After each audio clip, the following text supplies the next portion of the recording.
जीरा माला खाना दोनों बना के हेरिया से लक्ष्मण के लागलन पियास।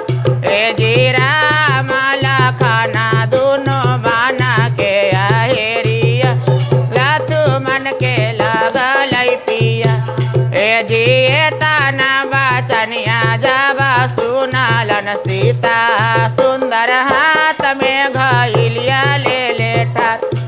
जिए तना बचनिया जब सुनाले सीता सुंदर हाथ में घइलिया ले ले।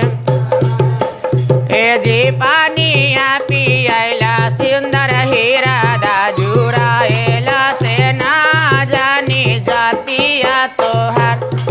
जी पानिया पियला सुंदर हीरा दाजुराएला ना जानी जातिया तो। जी की ना करा बेटिया से की ना कर पुतोहिया की ना करा हूँ बहुआत। जी की ना करा बेटिया से की ना कर पातोही की ना करा हूँ बहु। जी राजा जनक जी के बेटी हम हिलिया दशरथ के हिलियन पातो है। जी राजा जनक बेटी हम हिलिया दशरथ के हिलिया पुतो।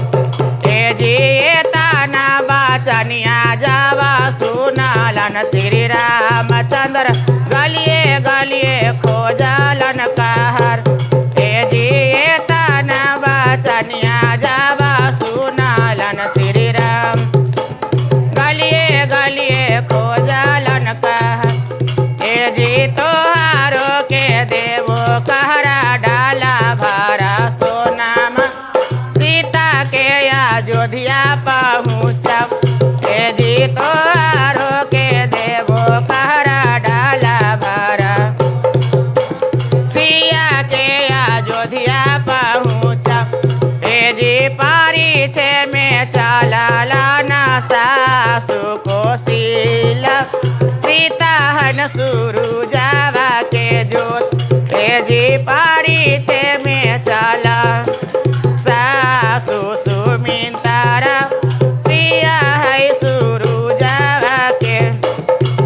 जी परिछे में चलला सासु के कहिया सिया हन सुरुजावा के जोत। आहे सिया हन सुरुजावा के जोत। अब